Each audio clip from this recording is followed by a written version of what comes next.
What's up guys, today we're going to be having a look at a bit of a different watch than I would usually review, and this is by a company called Egard and it's Icon V1. This is a company that has gathered a lot of attention on social media over the past couple of years. They've done quite a few watches with some celebrities, and this is one of the models that most caught my eye, and fortunately thanks to the guys at Egard who have sent this in for review purposes, I have one here today. The first thing you'll notice is this very nice faux leather watch box. Inside we have just a little manual letting you know some information about the watch, the different models they have, some information about the company too. Then we also have an extra strap, which is a rubber strap, and even though obviously I can't complain about a free strap, it's not really one that I would use. However, especially considering that this watch has integrated lugs, it's definitely a plus to get a choice of straps in the box. What I do really like is the fact that it has this pattern with the Egard logo, which I actually think is a really nice looking logo, especially for a watch with this kind of aesthetic. It's those two swords crossed one on top of another. So that's a nice touch they've done here to give a bit of extra personalization to this watch band. Inside the other packet, obviously we have the main piece with a signed buckle with the Egard logo, polished sides, and what appears to be a sandblasted center. So yeah, it's good to have an extra strap, but personally I don't like to use rubber straps on any of my watches, and I think that this Egard Icon V1 is a bit too heavy to use it with a strap like this. I think that if they were going for a rubber strap, it would have to be one of those very thick rubber straps, because it is really top heavy, and I think that it just wouldn't look right in my opinion. Now, once you actually get the watch out of the box, I have to admit that I was quite impressed. At first I thought that this was just going to be one of those fashion watches that looks good in pictures, but then up close and personal it just falls apart. But no, I have to say, I mean, this feels like a really, really well built watch, especially for the money. I mean, you're talking about $435, which yes, you can get quite a few different watches at that price range. However, keep in mind that this is a very unique looking watch. This has a very interesting sapphire crystal. I've said a few times it kind of reminisces of an alien head. It looks like an alien head from the front. Very nice looking sapphire crystal. It also has kind of like an audemars PDA IWC style of those screws on the edges of the case, and then it has kind of that bezel then turns into kind of like a little inner lip on the sides. I mean, there's a lot of complexity to this watch. It's not just a standard cookie cutter watch that they bought off of AliExpress and are trying to mass sell. This has definitely been thought out, and it's quite impressive what they've managed to do, considering also that this is a pretty new company. On the dial you'll see you have this kind of like a moon and sun, then you have the sword hands, you have a little sub-dial for the seconds, and then you have an open heart. I'm not a fan of the open heart at all. I could have done without it.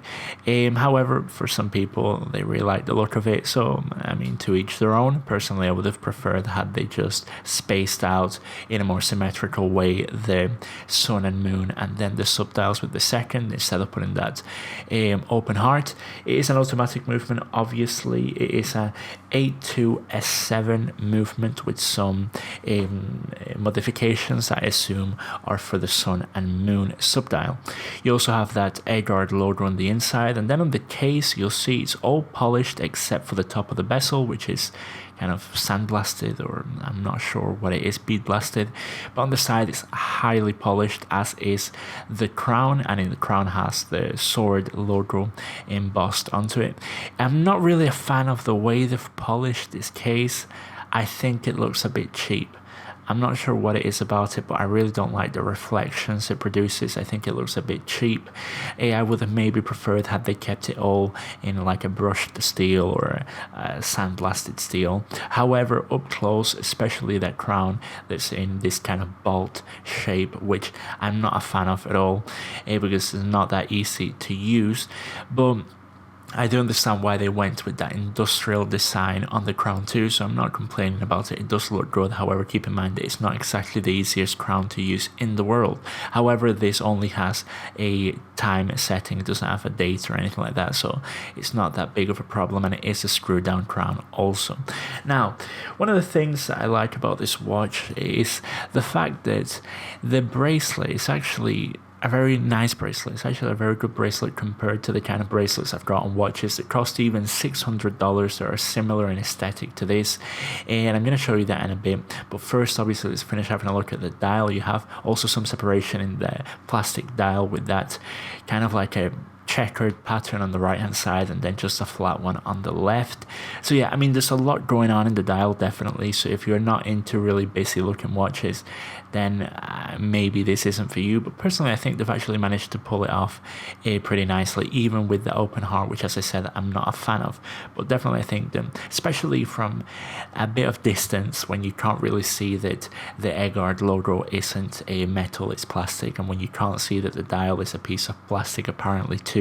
I think that probably from a meter and a half, that's where this watch really looks the best, because that's where just the aesthetic features of it stand out, and you don't really get too much into the nitty-gritty of the construction quality, which isn't bad. However, keep in mind that the dial does look a bit cheaper than the rest of the watch, but I understand that, because I mean, you have to cut corners somewhere, and I think that, for example, not having that Egard logo be a piece of metal, or not having a nicer material for that dial, I think is one of the points they may have cut corners on. Also, the sun and moon, I'm not really too fond of the design they've gone to. I think the stars are a bit too big. I think it looks a bit awkward.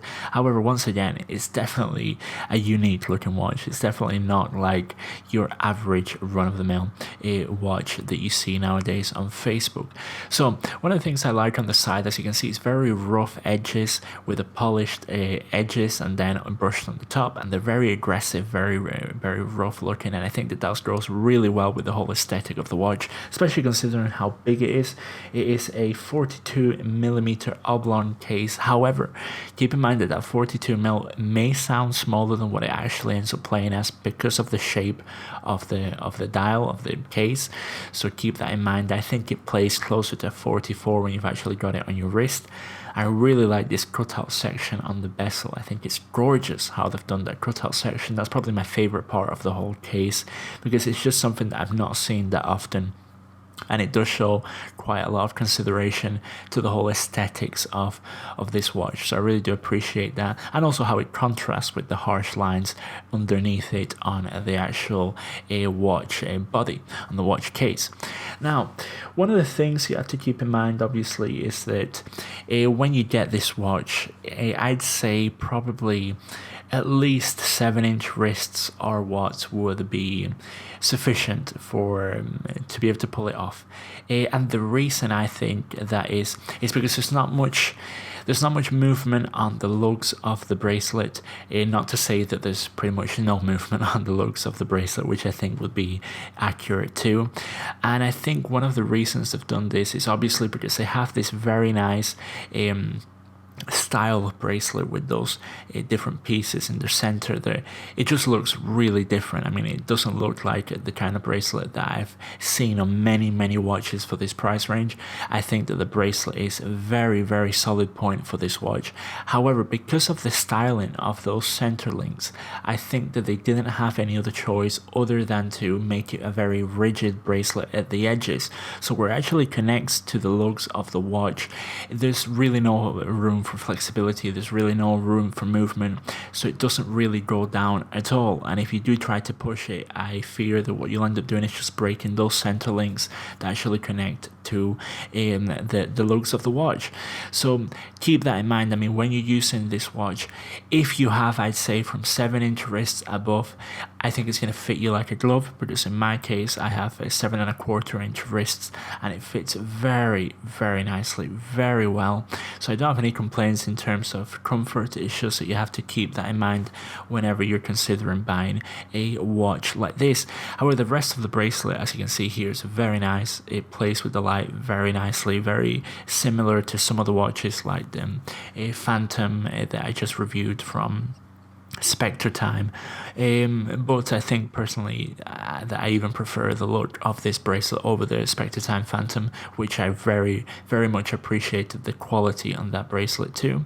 It does have a butterfly deployment clasp which works perfectly well. I've had no problems with it popping open when I didn't want to.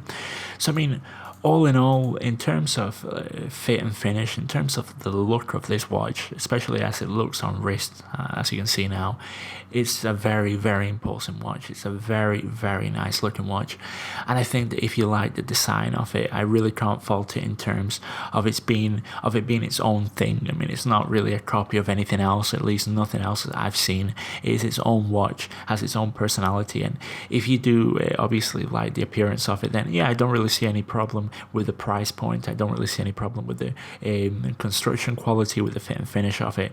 So it's probably a watch that I could recommend, as long obviously as you keep in mind the fact there is a pretty big watch to wear. Anyways guys, I hope you enjoyed the review. Till the next time, peace.